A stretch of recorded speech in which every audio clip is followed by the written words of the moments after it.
First of all, we're gonna ignore the fact that this is the third sit-down video in a row where I'm wearing this sweatshirt. It's like my autism sweatshirt. It keeps me normal.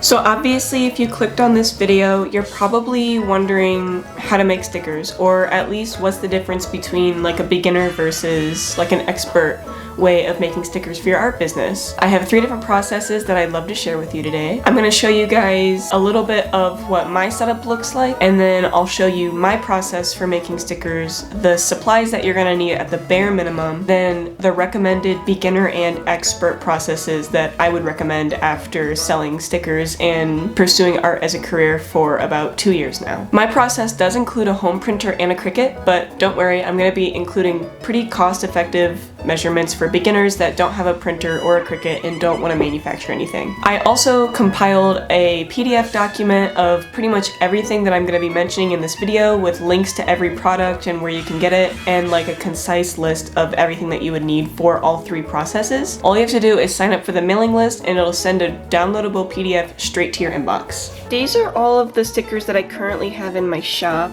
This was my first one. It's definitely a favorite. This one is manufactured. I'll be getting to that later in the video. These are some old hand-cut sticker sheets that I was able to find. I mean, obviously none of them are cut out, but you can see that the quality is still just as high as the other stickers. There's just more effort and time that goes into making these. So this is my main work setup. Over here I keep a lot of stickers and stuff that I use to process orders, like stamps and washi tape. Most of my stationery and order stickers are in there. My cable management for it is like honestly disappointing. I don't know anything about cable management, but here's my Cricut. It connects using a USB to my computer, so it goes right over here. Here is my the ugly side of me and my art business. It's so disorganized. Over here is where I keep excess paper and like the saran wrap for orders. And up here is where I keep all the main paper that I use for all of my different projects. But today we're focusing on stickers. So I keep my vinyl sticker paper right up here for easy access. You can see that it's kind of shiny on one side, and then it's got like a matte look on the back. That's the paper back and then the vinyl front. And here's my printer station, kind of a little lackluster. I use the Canon Pixma IX6820. So this just kind of folds out and has an extender here, and then this one also pulls out. Now I want to walk you through some of the essential supplies that you're going to need to make these stickers if you plan on making them from home.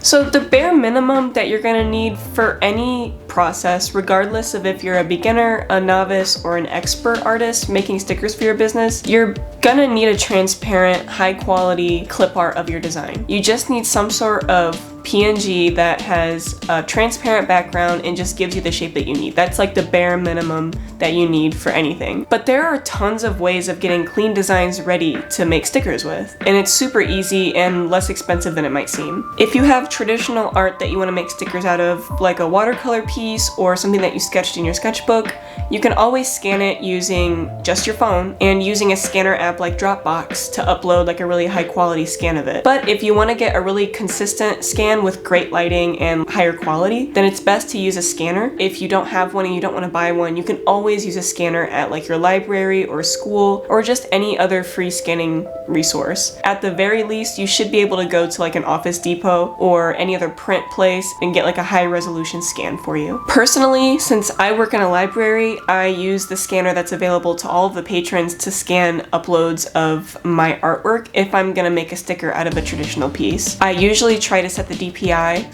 around 300 to 400. That just makes sure that when you print it, it doesn't have that pixelated or blurry look that you can see with low quality stuff. Getting it scanned with an actual scanner also makes sure that you have consistent lighting, which makes it easier to create a transparent image out of that traditional art. Now, in order to edit the scan that you have of your artwork, I recommend a software like Canva or Photoshop, Procreate, anything like that that allows you to cut around the image to get a transparent background. With Canva and Photoshop, you do have to either pay for a membership or like buy the software, but There are ways of doing it for free. Just use what you have available to you. If you need a free software to edit everything in, I would recommend Ibis or any other software that allows you to download it with a transparent PNG background. If you're wanting to make like a digital sticker design, which is what I usually do, I always use Procreate to create my designs, but any other free drawing software like Ibis X, Fire Alpaca, Metabang, anything like that can also be used to make the digital art design. You really just need some sort of drawing software or editing software that you can draw in and again, download a transparent background. That's really the key here. You just need a high quality PNG with a transparent background and a high DPI that's at least 300. For creating borders around the sticker, what I usually do is I follow a tutorial that I found on YouTube, and I'll link that in the description. It walks you through the easiest way to have a high quality white border around your stickers in Procreate specifically. If you're hand cutting the stickers, this isn't as important since you'll be printing on white paper, but it would be important if you wanted like a colored border that isn't white. I use Procreate to create my digital designs, and when I'm making a sticker design, I try to keep it to 3000 by 3000 pixels. It's a pretty high quality and large design. It's about 5 by 5 inches long, which is great because my stickers are about 3 inches long, and you can see that I still get about 17 layers. So if I'm drawing the sticker itself in Procreate, that's enough layers for me to get whatever I need done in order to make that design. The next thing that you're gonna need, regardless of whether you're cutting them by hand or using a Cricut, is the sticker paper. This is the sticker paper that I like to use. It's vinyl sticker paper by J&J Packaging. It's nice and super thick, like, I don't know if you can hear that, but it's like a super sturdy sticker paper quality. It's a great price point. It's like 40 cents per page, and I can usually fit anywhere between 4 to 18 designs on one piece of paper, so that split up is a negligible amount per sticker of production costs, which is amazing. I was a little worried having an inkjet printer and using vinyl that it might smear a little bit or be like really desaturated, but this sticker paper is beautiful with my inks. There's very few, if any, color variations when I print them off, and I don't really have to worry about like the color profiles when I'm printing or having to adjust any settings with my printer. I can just kind of use what works for me and not really have to adjust very much. This paper is super cheap, it's super durable. The only thing about it that is not my favorite is that it's not waterproof, but I have a pretty quick solution for that, which I'll get to in just a minute. This paper is also made out of vinyl, which is crucial if you're wanting a durable and professional feeling sticker. It doesn't necessarily make it waterproof, but it does give it that nice, smooth, glossy feel that you notice in professional stickers. I highly recommend using a vinyl sticker paper. If you do end up choosing a different brand, please just choose vinyl. If you're trying to really cut costs, Avery label paper or any other label paper that you can find at Walmart would be a really good bet, since it would still have that sticker backing and can still be cut the regular way, but that will still have a papery feel and cannot be made waterproof. There are tons of different stickers that are actually waterproof, or they have different thicknesses, different price points, different purposes for different artists. This is the only brand that I use, and so it's the only one I'll be showing in this video, but I have seen other artists using Avery for their own stickers, or even using Cricut or Silhouette branded sticker paper for theirs. Cricut and Silhouette both have really good quality for their sticker paper from what I've seen, but I personally wouldn't recommend buying from them because it's gonna have that name brand price added onto it, and you're gonna get about the same amount of quality, if not better, by going to a third-party brand. Just be careful, read a ton of reviews, and use the resources you have around you first. The only other thing I recommend having for anybody trying to manufacture stickers at home is some sort of sealant spray so that you can advertise your stickers as waterproof. If you end up using a sticker paper that is waterproof, this is totally optional, and if you don't really mind your stickers not being waterproof, also totally optional. I don't really use this spray on my own stickers, and so therefore my stickers aren't waterproof, but that's totally fine for me and where I'm at with my business right now, so it's really up to you. This is the only optional supply that I would recommend for anybody producing stickers at home, but I still highly recommend it if you're wanting to give it that extra waterproof feel to it. My preferred sealant sprays are Rust-Oleum or Krylon. Rust-Oleum's gonna be a little bit more expensive. So this Krylon is actually not waterproof spray. This is. I just have the Krylon brand for sealing some of my other artwork. Krylon the brand and Rust-Oleum the brand are the two brands that I highly recommend for this spray. You're gonna be looking for acrylic UV spray. This is actually an example of UV spray.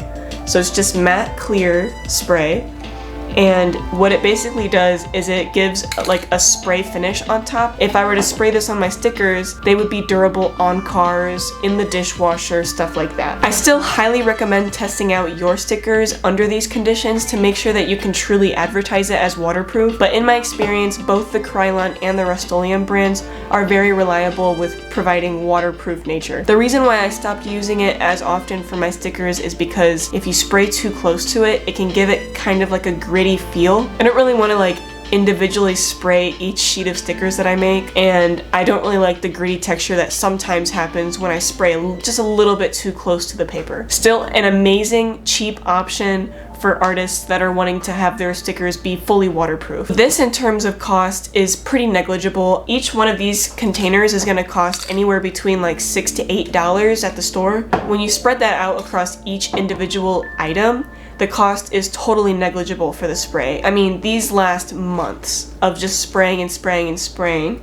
and so the cost is very negligible when you break it down. Another option that you can use to fully waterproof your stickers is to use lamination sheets that are self-adhering. I find that laminating sheets are extremely expensive compared to spray. Might be cheaper to just buy a sticker paper that's actually waterproof instead of buying essentially an extra piece of paper to put on top of every single sticker sheet that you print off. So to like find a good compromise between price and time, I prefer to either not spray it and just have my stickers be not waterproof, buy a sticker paper that is waterproof and pay that little extra price, or buy these UV acrylic sprays that will ensure that it's waterproof and then save the most amount of time and money. Now, I wanted to show you guys my process next before diving into like the recommended beginner and expert levels of creating stickers. Before we get started, I wanted to remind you guys that I will have a document linked underneath this post that has an itemized list of everything that you would need to produce these stickers from every level of artist, links to everything, and pretty much this whole video just written down in a more organized way. If that is easier for you to digest, all you have to do is sign up for the mailing list and you'll have it emailed directly to you. So now I'll show you my whole process for making stickers.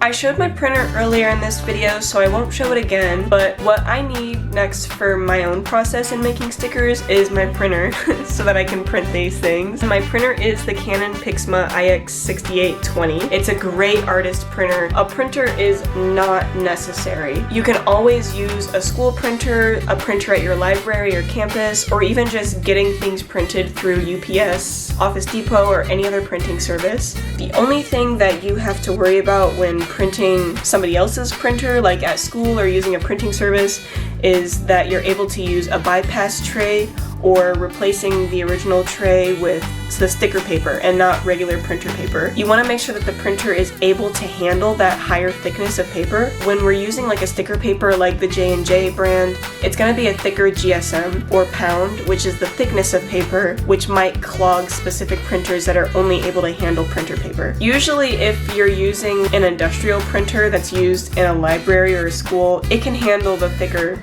pages. If you really want to invest in this and do this for a long-term period, it will be cheaper overall to just have your own printer. So now I wanted to show you a walkthrough of my process using the Cricut. I'll try to include some instructions for using a silhouette. I wanted to share my process first because it's the process that I know the best, but I will attach an ultimate beginner's tutorial and then an ultimate expert's tutorial at the end of the video. Cricuts and silhouettes are pretty expensive. I wanted to include a version without using a Cricut or silhouette for those artists that choose not to have that machine at home, because I understand that it's pretty expensive. They usually run about $300. I know there's also a ton of resellers that resell their old Cricuts. That's actually how I got mine. I spent about $500 on my Cricut, but it did include the Cricut heat press, and it came with a ton of other vinyl and other supplies that I thought were really helpful for my business. So that's how I got my Cricut. I wanted to walk you guys through my settings for the Cricut for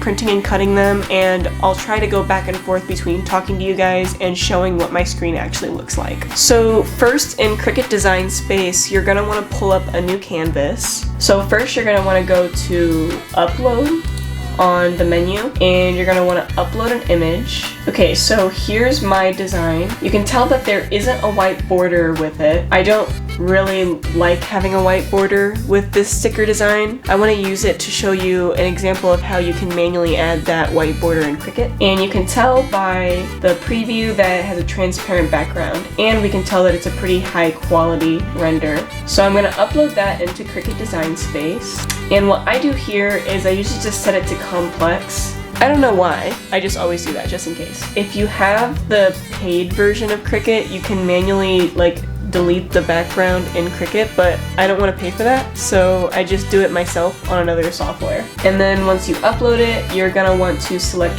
print then cut. So now we're gonna select the design and add it to the canvas. Okay, so whoa, it's huge. That's totally fine. It should be huge. That's why we had the really large DPI and canvas size. So now what I like to do is lock it so that whatever size I set it to, it won't weirdly distort the whole image. And then you just set it to the sticker size that you want. I usually keep my sticker designs around 3 inches long. Then you want to edit it to fit as many shapes into one page as you can. You can use a guide for the print and cut area of Cricut that it has allotted for the machine. It used to be 6.75 inches by 9.25 inches was the live cut area of Cricut. If you're using letter size paper, then that's wasting so much of your sticker room. Generally for this shape of sticker, I know that it fits about 8, but if we want to really make sure that we get as much into one sheet as possible, what I'll do is set a square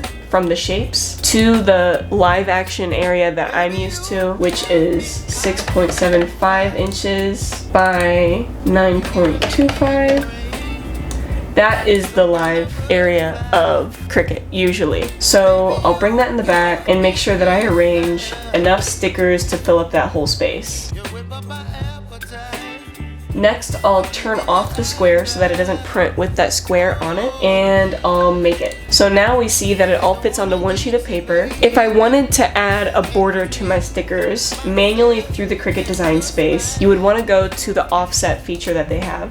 It's still kind of in beta, so it's a little tricky sometimes, but you would basically just add as much of a border that you need, and you can see that you can change the color of it. Now in order to make it stick, all you would have to do is just center it and then attach it.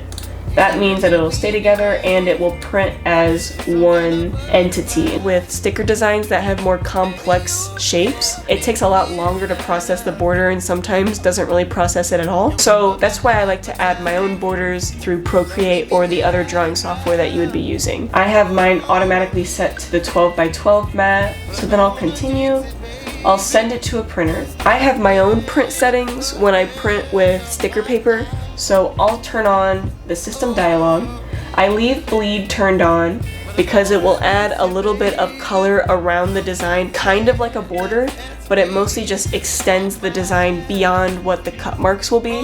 That way, even if the needle is slightly off when it's cutting, it'll still manage to get that whole design in there and not show any little slivers of white around your design. And then I'll turn on system dialog, I'll open preferences, and I have separate preferences set for sticker paper. Now's a good time to show you the print document that I use to keep notes of how I keep track of each type of printing for my business. I have a production document that keeps track of different aspects of things that I need to manage in my business, like how many thank you cards I like to take to events back when I used to give out thank you cards, the print settings that I use for Photoshop for my prints, and all of the different Cricut settings that I use for each type of paper that I have. I have taken note of the best print settings to get the best quality and colors without any of that ink running experience on that specific paper. You're going to want to test out what print settings work on each type of paper, and I recommend just doing a black and white version or a super small colored version onto the sheet so that you can practice different settings without wasting a ton of ink. But for me and my printer and the paper that I'm using, that vinyl paper, glossy, high quality settings work best. So I'm going to change those settings to glossy and high quality on Cricut. That's what that looks like on this interface. I'll feed the sticker paper into my printer and just print it like normal.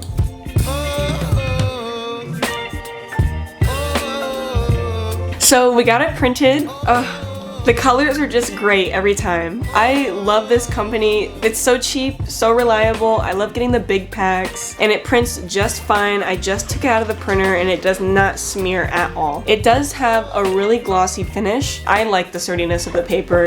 It's really thick, it feels hefty, and it just gives a more professional look and feel and heft to your stickers. I really like them. I'll give you more of an in-depth look at the depth settings that I use for my Cricut, as well as some troubleshooting and some advice for getting set up with your own Cricut. So this is what a 3-inch sticker looks like. I try to do a 3-inch sticker for all of my sticker designs, but you just do what works best for you. A lot of people will keep their stickers around 2 inches. A lot of people will push it up to 4 inches. I think it really just depends on the utility of your sticker and where you expect that sticker to go. Where do you think the customer is going to put that sticker? And use that to help you decide what size you want, in addition to your own personal preferences. To me, a 3-inch sticker is small enough that I can fit so many more copies of it onto one page, and it also keeps it large enough so that it's pretty legible and it looks really appealing to the customer. It's that perfect size for a water bottle or a notebook without being too big and taking up too much space, and also not being too small that you can't read any of the text or anything like that. You can always do a test print, just see what works best for you.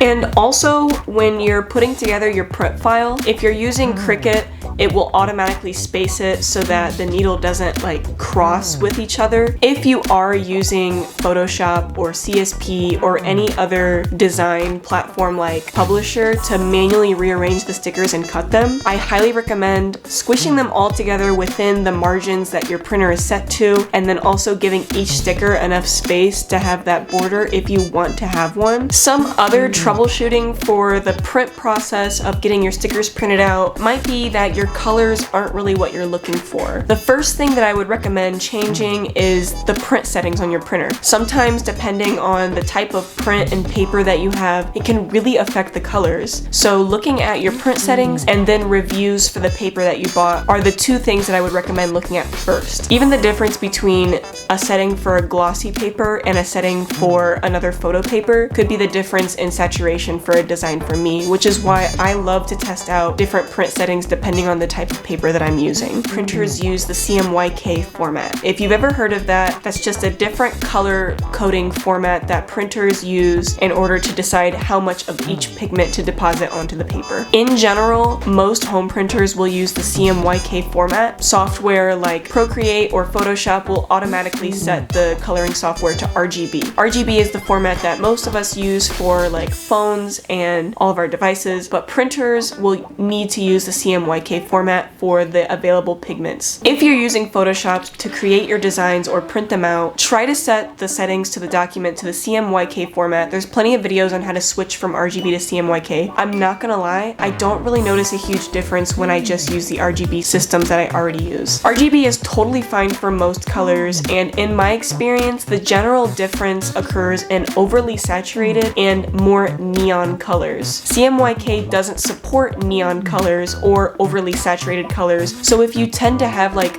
a bright pink in your drawings like I do, or like a neon highlighter yellow, that's not going to show up in the CMYK workspace in the printer and will then show up as a darker substitute color that's similar to that encoding. So if you find that changing the printer settings, looking at the paper that you have, are not the culprits for why your printing is a little off, it might just be the colors that you used in the drawing software. And an easy way of checking how it's going to roughly look when printed out is to use a RGB to CMYK color preview website.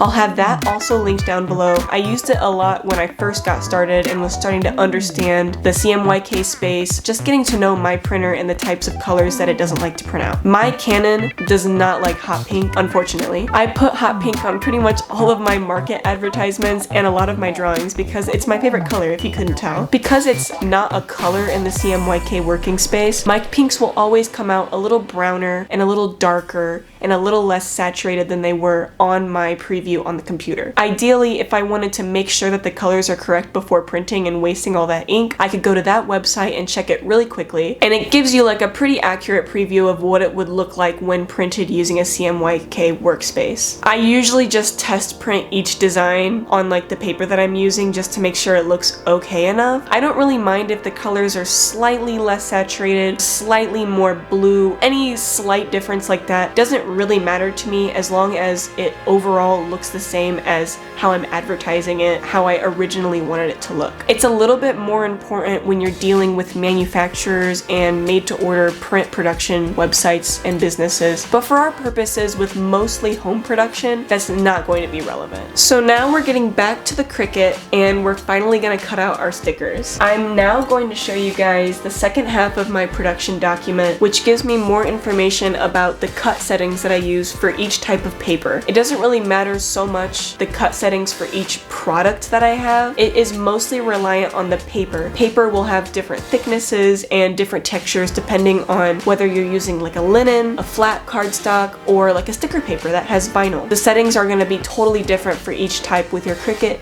and you have to hand test them out and do that legwork on your own to figure out the best settings. But once you go through all of those hours of testing all the different cut settings, you don't really want to have to remember it in your head every time. So what I do is I just make a Google document to keep track of everything in case I forget the settings that I use. So we can see here that my stickers, my oops bag stickers, and my receipt paper stickers all have different settings. We're going to be focusing on my sticker settings today, and I'll explain why I need this specific setting in just a minute. Now that we've got our maker turned on and connected to the computer, we want to make sure that we hit that we've already printed. And we can see that I've got so many different bookmarked options. These are mostly just for me to have on the hand, but you can also browse all materials and search for them, or you can look at the popular options to pick whichever one works best for you. As for how I figured out which settings work best, I'll show you exactly where I go to look for that. So you're going to want to go to Browse All Materials and then hit Material Settings, and this will show you a lot of different information. Multi-cut and blade type are not really that important for us. What we really want to focus on is the cut pressure. That's what's important to us. In general, I try to stick to a fine point blade and no multi-cut. I mostly focus on the cut pressure though. So the main difference in these settings is how hard the needle hits with the Cricut machine, how many times it cuts, and the type of needle that it uses. I like to use no multi-cut, so it'll just cut one singular time, and I always use a fine point blade for everything that I use. This is just a matter of experimentation with your own personal machine. The first Cricut that I had a lot of issues with it and eventually needed to be replaced, but the new one that I got it replaced with has completely different settings and preferences than the previous one that I was using. So it really is just a matter of sitting down and practicing, starting with a super low pressure and slowly working your way up until you get to a point where it's cutting the paper but not the mat underneath. The setting that works best for the sticker paper that I have is the infusible ink transfer sheet setting. We can see that the cut pressure is 226. So roughly the 226 area is gonna be the depth that works best for the sticker paper and the needle that I have for my Cricut. You can also manually edit settings to increase or decrease the pressure, and you can always create your own settings. To create your own settings, you're gonna wanna scroll all the way down to the bottom and then add a new material. I don't really like doing this because there's so many materials already preset on the Cricut. I prefer to just stick with a pre-existing setting that also works for the paper that I'm using and then just bookmark it. So for me, infusible ink transfer sheet, that works the best with my paper. I always set the pressure to more because that's what works with my Cricut, and I ignore these settings because those are made for the transfer sheets. So now that we've got everything set up and ready to go, we're ready to add it to the mat and cut it.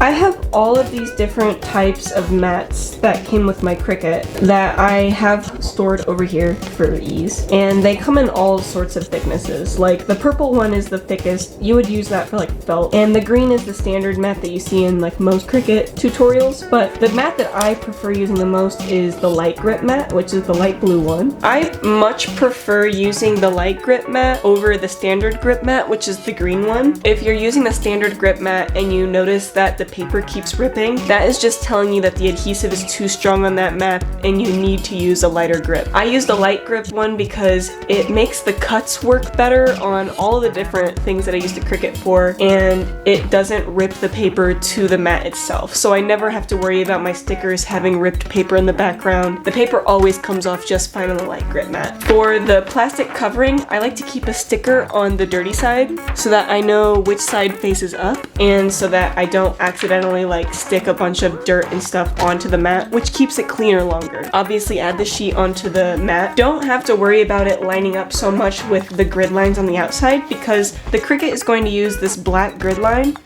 in order to determine like where to make the cuts. You can kind of see how it doesn't really need to be straight along these lines. That's not really important at all. The scanners will go through and scan the black box anyways to figure out exactly how to make that cut. If it's not sticking very well, like you can kind of see here, the easiest method is to just tape it down first. Even if the mats are pretty sticky, I like to tape it down anyways, just so it doesn't have the chance of sliding around and ruining like a whole batch of stickers. We really want to make sure that the Cricut can censor these lines, so if you can avoid it, don't cover anything with this. Even the glossiness of tape can be enough to like disrupt the sensors, so just try to stay away from that black box as much as you can. Another option of keeping the mat sticky is to just wash it, giving some dish soap and light warm water and just lightly scrub it, like with a washcloth, just very lightly, not enough to actually remove anything off of the mat. Once it's wet, the stickiness just like disappears, so it's a lot easier to get all the dust and dirt off.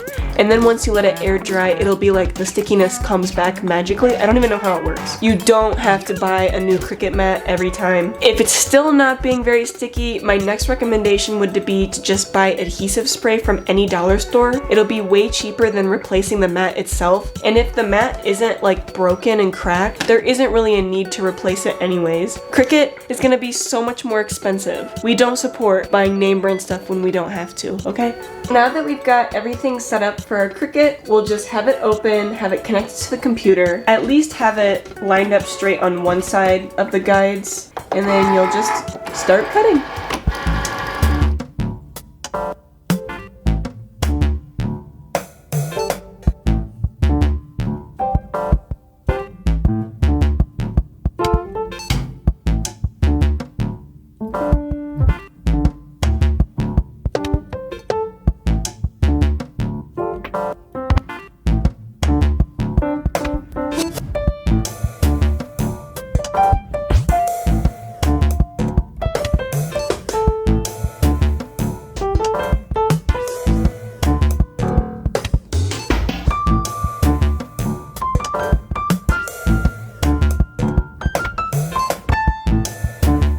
Okay, they're all done.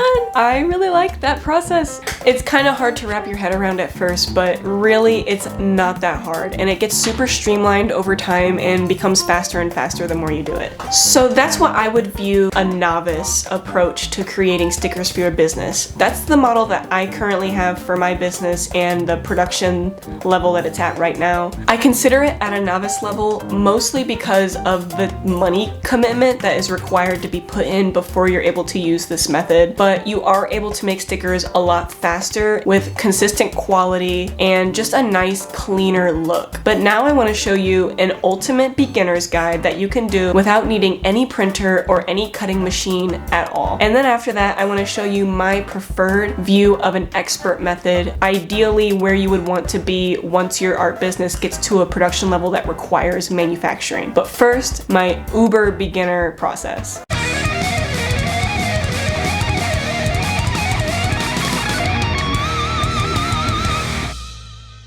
So of course for all three processes, you're gonna wanna have that high quality 300 dpi transparent PNG. You're gonna need that no matter what. And again, I walked you through earlier in the video a ton of different ways of getting a super high quality scan of your artwork, whether that be digitally or traditionally, but you're gonna wanna start with that design again. What we're gonna be doing in this super easy beginner process is to just basically arrange them onto a letter-sized document and then hand cut them by hand after printing them out. So first, you're gonna wanna have the design, of course, and then you're gonna wanna arrange it together on any software of your choice for printing. I would prefer to use Photoshop or Clip Studio Paint or some sort of drawing software that allows you to add clip art, but for a free software, you can also use Canva or LibreOffice, Ibis, again, just anything where you're able to move around clip art or images. Another free option that I love using for more than just stickers in my shop is the Avery Template Builder. If you're looking for an easy way to assemble a ton of clip art and get it printed out and ready to go in a professional and consistent manner, Avery is your way to go. You can create an account for free and use their template builder completely for free. I love using it for my business cards or any sort of like thank you cards that I want to print. You can use it to label your sticker packs if you're making packages of your stickers, and of course you can use it to add on stickers. Canva is another great tool for not only designing the product but also assembling it in a print fashion. I do notice from experience that the quality is a little lower for printing. Once you have your design laid out, you're going to want to send it to any printer. For anybody without a printer at home, I would highly recommend using a school or library computer. Usually colored pages can be about 25 cents. In order to print on that sticker paper, you're going to want to use a bypass tray. That would probably be the cheapest and easiest option, and you would have the most control over the type of sticker paper that you would choose. But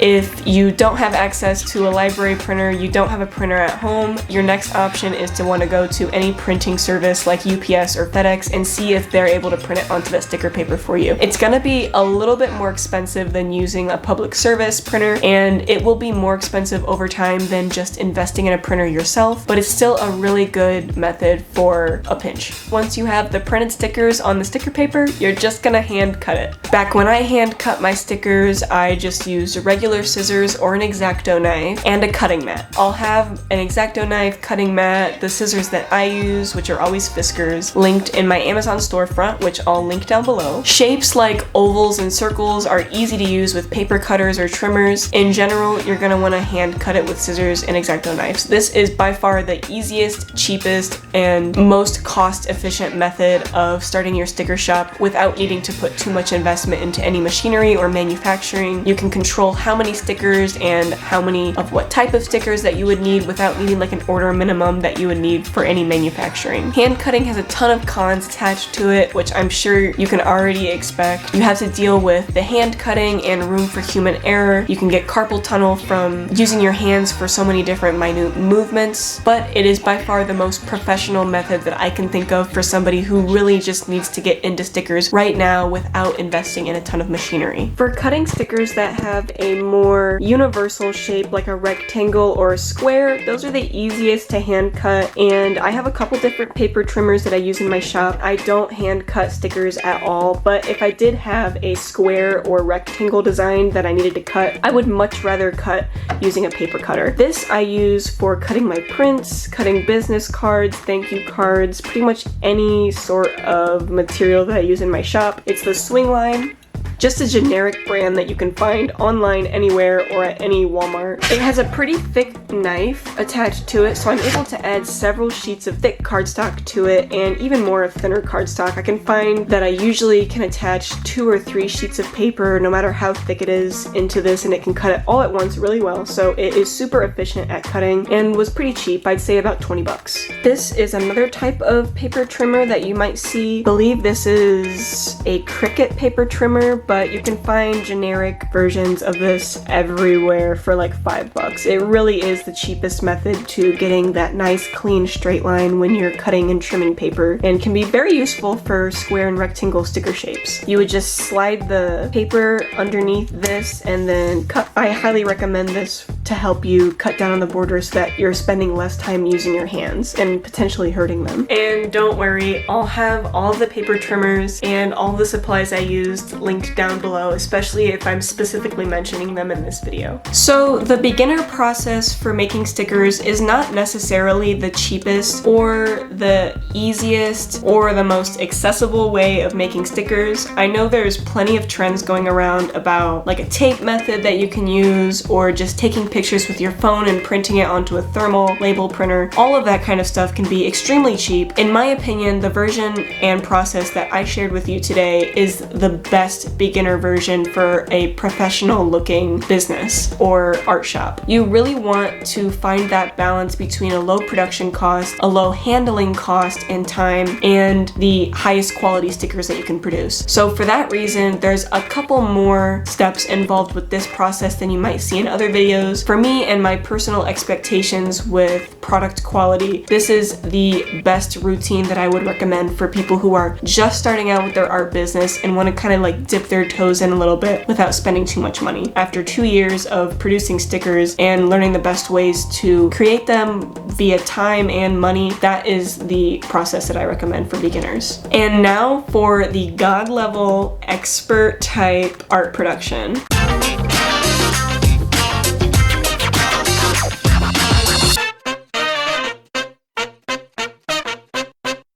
You probably aren't watching this video because you want to know how to level up your art business. So this is going to be kind of like a hopeful future steps, what to expect for your art shop. What I consider expert level is trying to manage multiple orders coming in for stickers every week. You want your shop to get to a point where it is difficult to handle the amount of orders coming in by hand cutting or by using a Cricut. So this process is more for increasing the quality and consistency of your stickers while also decreasing production costs and decreasing the overall time it takes to make each sticker itself, which can increase profitability in the future. All you need to know about the expert level, the prospect, the hopeful future of your sticker business would be manufacturing. That should be the ultimate end goal for your business. It decreases a lot of production costs in the unit per cost, and it also takes a lot of time off of your hands so that you aren't spending so much time hand cutting or using a machine to cut them for you. The whole backbone of manufacturing is uploading that transparent 300 dpi PNG of your design up to a third-party service and letting them handle the CMYK space, printing and cutting those stickers and shipping them back to you. You're gonna let a third-party company handle all of that so that you can just ship them out to the customer that wants them. That's pretty much the whole purpose of manufacturing. Most services have a minimum fee or a minimum quantity that you're required to hit before you're able to place an order with them, just so that they can get some of their own profits back. And there's so many different services to choose, so how do you know which ones to pick? It can be kind of a high threshold for a lot of people that are just starting off, especially if you need a minimum quantity of like 50 stickers or a minimum order of $50 to $100. That's a pretty high threshold for a lot of us who are just starting out, or maybe who doesn't have enough orders coming in to justify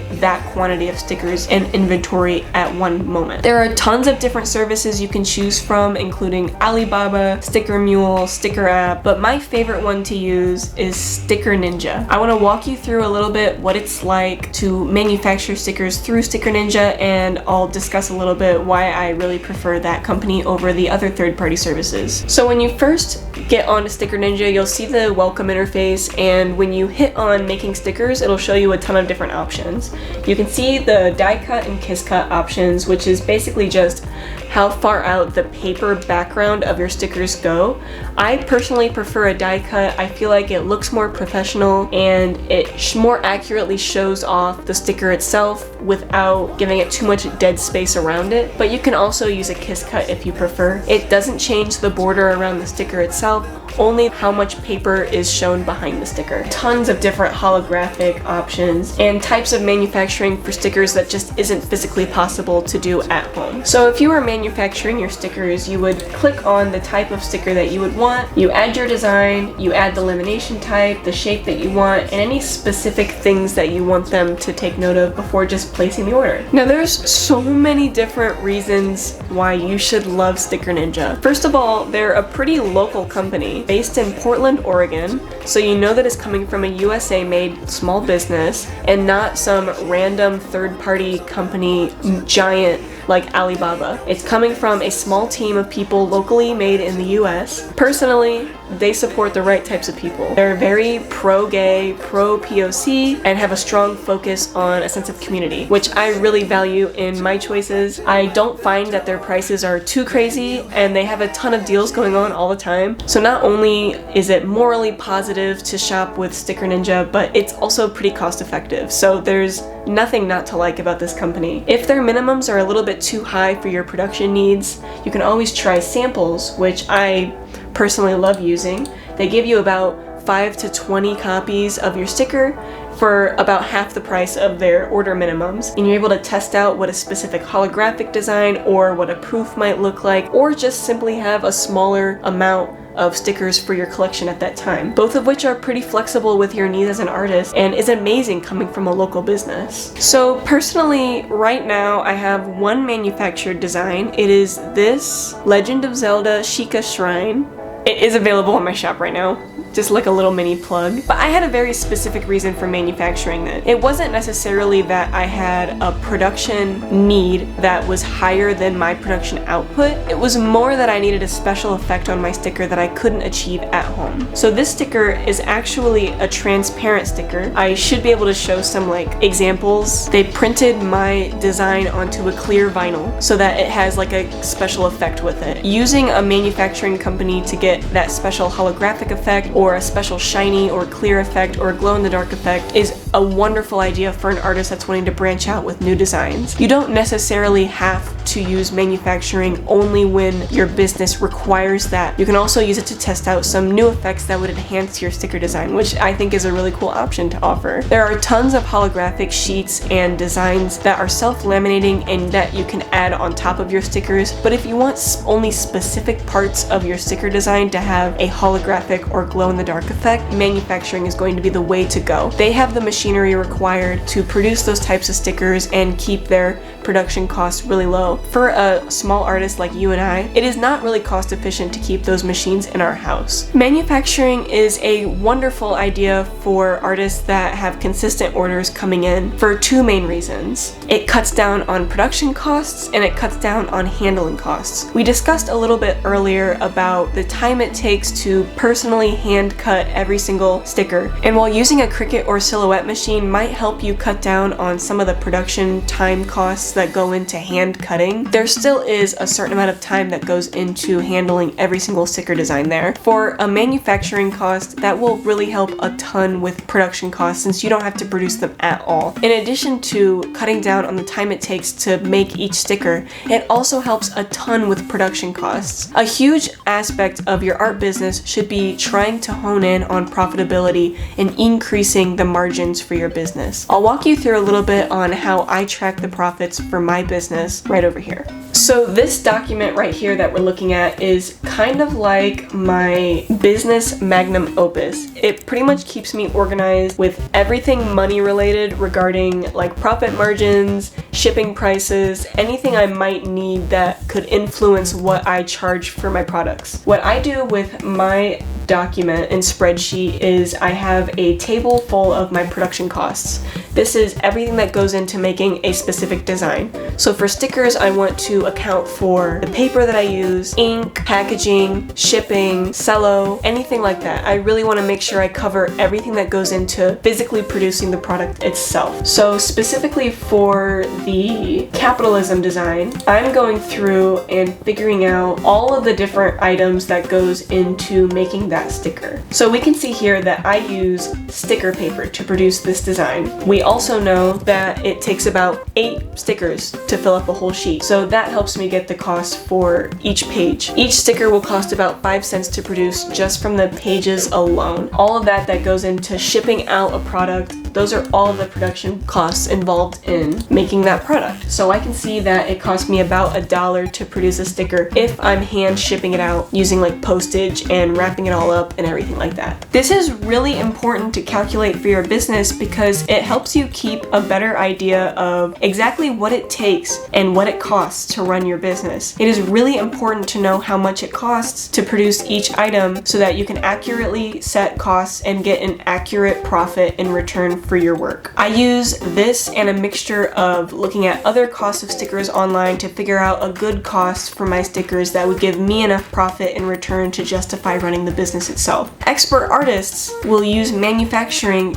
specifically to cut down on those production costs itself. Time is money, but it's also important to narrow down that production cost itself to get it as low as possible in order to increase profits for you. The overall price might be more expensive than it is to produce using hand cut or with Cricut, but the individual cost for each sticker sold will drastically decrease the more you're able to buy at once. So if you're able to buy 50 stickers for $10, each sticker is going to be like 5 cents or something like that. Wait, please don't check my math on that. Oh my god, it's 20 cents each. This is why I dropped out of college. So if you buy 50 stickers for $10, your production cost for the stickers is then going to be 20 cents each, which is a totally different production cost than the $1.28 that I just showed you for my capitalism stickers. That is a huge difference, and that extra over $1 profit margin for the stickers goes straight into my pockets and rewards me for narrowing down that production cost. It should be your ultimate goal to outsource sticker production to manufacturers in the future. So this was a pretty detailed list of every way that I would advise making stickers for every level of your art business. Hopefully this video was at least a little bit helpful in giving you some direction for what works best for you and your business right now, as well as actionable steps on where you can go next to get started on as well as actionable steps on what to do next for your business. I tried to give as much information as I could for each process, and hopefully it wasn't too overwhelming. Please just let me know if you have any questions, and I would love to answer them. Of course, this is only my opinions, my perspectives, and my experience, so I highly recommend you looking at other videos of other people's sticker making process to narrow down each mistake and avoid making the same mistakes as any one of us. I also have a couple other videos of people that inspired me to get my own stickers that I'll link down below. I would love for you to watch them. They were super informative for learning how to create stickers for my own needs, and I really hope that they give you a clearer idea of